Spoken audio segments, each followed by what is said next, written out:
ในโลกนี้มีมหาวิหารสวยงามอลังการหลายแห่งที่สร้างโดยผู้ที่เลื่อมใสในคริสตศาสนาล้วนมีจุดเด่นทางด้านสถาปัตยกรรมและความสำคัญแตกต่างกันออกไปแต่ไม่มีที่ไหนเหมือนกับซากราดาฟามิเลียวิหารสไตล์กอธิกและอาร์ตนูโวในประเทศสเปนที่สร้างมานานกว่า140ปีและยังคงไม่แล้วเสร็จผลงานชิ้นเอกของสถาปนิกอันโตนิโอเกาดีที่จากโลกนี้ไปขณะที่วิหารสร้างมาได้ไม่ถึงครึ่งคลิปนี้อับดุลทิทูบจะพาไปเจาะลึกมหาวิหารสำคัญของชาวคาตาลันที่ได้รับแรงบันดาลใจจากธรรมชาติและใช้หินเป็นองค์ประกอบให้เกิดความซับซ้อนมีชีวิตชีวาเป็นส่วนหนึ่งของกลุ่มผลงานของเกาดีที่ได้รับการขึ้นทะเบียนเป็นมรดกโลกไปติดตามกันครับยกระดับการดูแลสมองไปอีกขั้นขอแนะนำโอเมก้า 3 Norway Ultra แอสตาแซนทีนรุ่นใหม่ที่ผสานแอสตาแซนทีนสารสกัดจากสาหร่ายสีแดงซึ่งเป็นสารต้านอนุมูลอิสระที่ทรงพลังกว่าวิตามินอ e ีถึง100เท่าความพิเศษคือแอสตาแซนทีนสามารถซึมเข้าบำรุงสมองได้โดยตรงเพื่อช่วยปกป้องเซลล์สมองจากความเสื่อมโดยเฉพาะเริ่มดูแลสมองให้เหนือกว่าวันนี้กับ Clarity ศึกษาข้อมูลเพิ่มเติมได้ที่ clarity.asia/abdultubechannel หรือคลิกลิงก์ใต้คลิปได้เลยครับ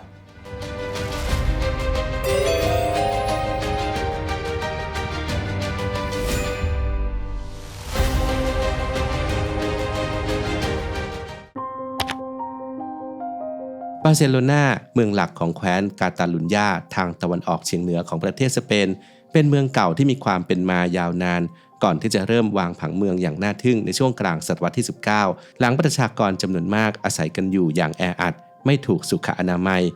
อีเดฟอนเซอร์ดาวิศวกรได้ออกแบบผังเมืองเป็นตารางหมากรุกโดยจัดให้อาคารรวมกันเป็นบล็อกแปดเหลี่ยมตัดมุม45องศามีถนนเชื่อมต่อถึงกันลักษณะคล้ายกับขนมวัฟเฟิลโดยเรียกกันว่าย่านเอ็กซัมเบอร์กินพื้นที่ประมาณ 7.5 ตารางกิโลเมตรถือว่าเป็นย่านที่เต็มไปด้วยสถาปัตยกรรมสำคัญหลายแห่งเป็นจุดรวมสถานที่ท่องเที่ยวที่สำคัญต่างๆรวมไปถึงวิหารซากราดาฟามิเลียที่ตั้งอยู่ในเขตนี้เช่นกัน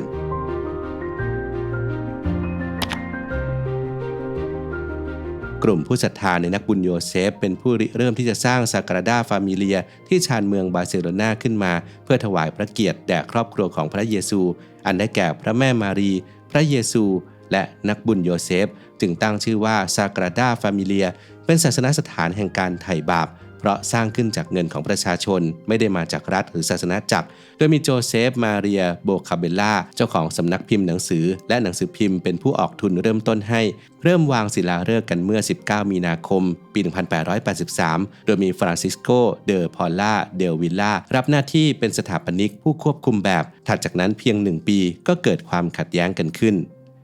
แอนโตนิโอเกาดีสถาปนิกดาวรุ่งวัย30ปีที่กำลังเริ่มมีชื่อเสียงเข้ามาสานต่อโครงการโดยมีการรื้อแบบแปลนปฏิรูปงานใหม่ทั้งหมดให้มีขนาดที่ใหญ่กว่าเดิมและมีความซับซ้อนในการออกแบบทั้งในตัวโครงสร้างและการตกแต่งภายในและภายนอกราว5ปีส่วนของห้องใต้ดินอันใหญ่โตของวิหารก็แล้วเสร็จสามารถใช้ประกอบพิธีทางศาสนาได้สร้างความเชื่อมั่นให้กับนายทุนและช่วยให้ได้รับการบริจาคสนับสนุนเพิ่มเติมจากชาวบ้านเพื่อสร้างวิหารส่วนที่เหลือด้านบนเกาดีนำแรงบันดาลใจจากธรรมชาติมาประสานเข้ากับศิลปะแบบกอธิกและอาร์ตนูโวเกิดเป็นสไตล์เฉพาะตัวแบบคาตาลันขณะเดียวกันก็ยังบอกเล่าเรื่องราวทางศาสนาของพระเยซูไปพร้อมกันด้วยแนวคิดป่าแห่งศรัทธาเกาดีทุ่มเทแรงกายและเวลาด้วยศรัทธาอันแรงกล้าให้กับมหาวิหารแห่งนี้อยู่ถึง40ปีเขาย้ายไปใช้ชีวิตและอาศัยอยู่ในบริเวณสถานที่ก่อสร้างมหาวิหารในช่วง16ปีสุดท้ายของชีวิตจนกระทั่งประสบอุบัติเหตุถูกรถชนแม้จะรู้ล่วงหน้าว่าตนเองคงไม่ได้มีอายุอยู่จนถึงเห็นมหาวิหารแล้วเสร็จแต่ขณะจากโลกนี้ไปด้วยวัย74ปียังห่างไกลกับความสำเร็จอยู่มากเพราะก่อสร้างไปไม่ถึง1 ใน 4ของที่ออกแบบไว้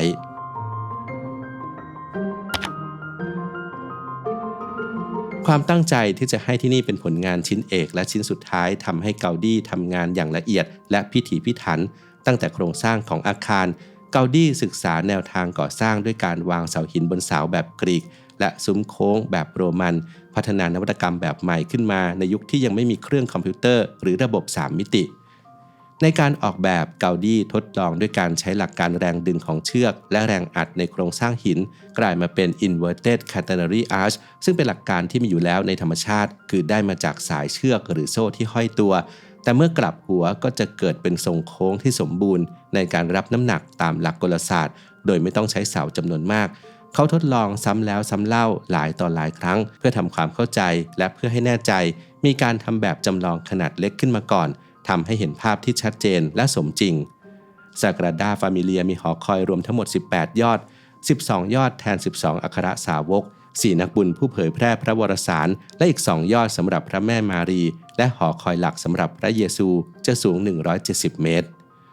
ซุ้มประตูด้านหน้าของวิหารคือฟาซาดมีงานประติมากรรมสำคัญที่ตกแต่งอย่างหรูหราและประณีตรวม3ซุ้มใน3ด้านด้วยกันได้แก่ด้านที่สื่อถึงการประสูติและความสุขด้านที่แทนความเจ็บปวดและการเสียสละและด้านแห่งความรุ่งโรจน์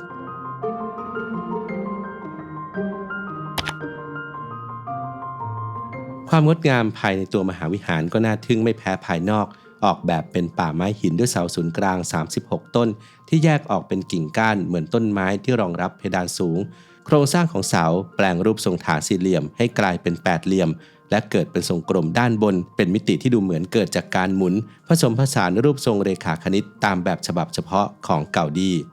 ทั้งยังมีลำแสงจากด้านนอกที่ส่องผ่านกระจกสีที่มีอยู่โดยรอบสร้างบรรยากาศที่ดูวิจิตรและงดงามด้วยการที่แสงจะเปลี่ยนเป็นสีต่างๆระหว่างวันตามส่วนต่างๆของโบสถ์ที่แสงแดดส่องเข้ามาสะท้อนลงบนผนังเกิดเป็นสีสันสดใสในช่วงเวลาต่างๆทั้งยังมีงานโมเสกตกแต่งและประติมากรรมที่บอกเล่าเรื่องราวเกี่ยวกับความเชื่อของชาวแคทอลิกรวมไปถึงส่วนของแท่นบูชาหลักและทางลงไปชั้นใต้ดิน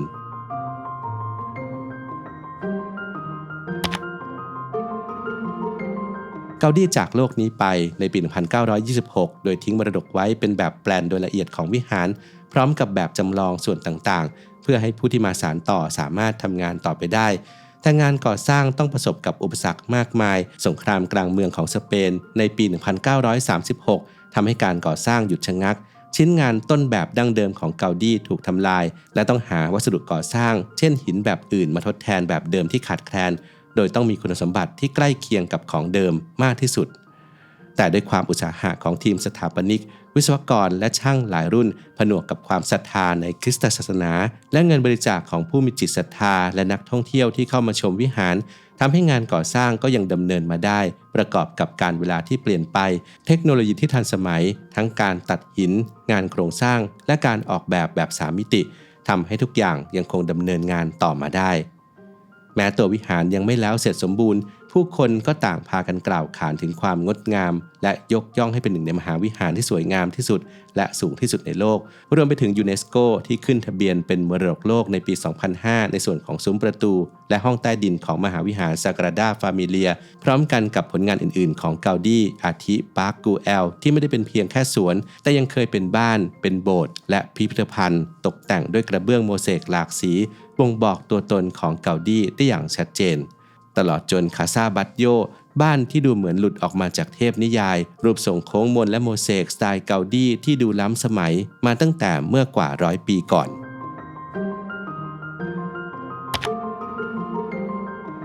มีการกำหนดหมุดหมายให้ปี 2026 นั้นเป็นปีที่มหาวิหารซากราดาฟามิเลียแล้วเสร็จสมบูรณ์เพื่อเฉลิมฉลองให้กับเกาดีที่จากโลกนี้ไปครบ100 ปีและร่างของเขาก็ฝังอยู่ที่ห้องใต้ดินของที่นี่ทั้งยังเป็นบทพิสูจน์ของความมุ่งมั่นศรัทธาและอัจฉริยภาพของมนุษย์อย่างไรก็ตามเชื่อกันว่าจะเสร็จสมบูรณ์เฉพาะโครงสร้างหลักเพราะด้วยความเป็นมหาวิหารขนาดใหญ่ที่ต้องการความสมบูรณ์แบบยังมีการตกแต่งและซ่อมบำรุงที่ยังต้องทำอย่างต่อเนื่องทำให้การก่อสร้างที่เสร็จสมบูรณ์โดยแท้จริงของซากราดาฟามิเลียผลงานชิ้นสำคัญของชาวคาตาลันและของโลกแห่งนี้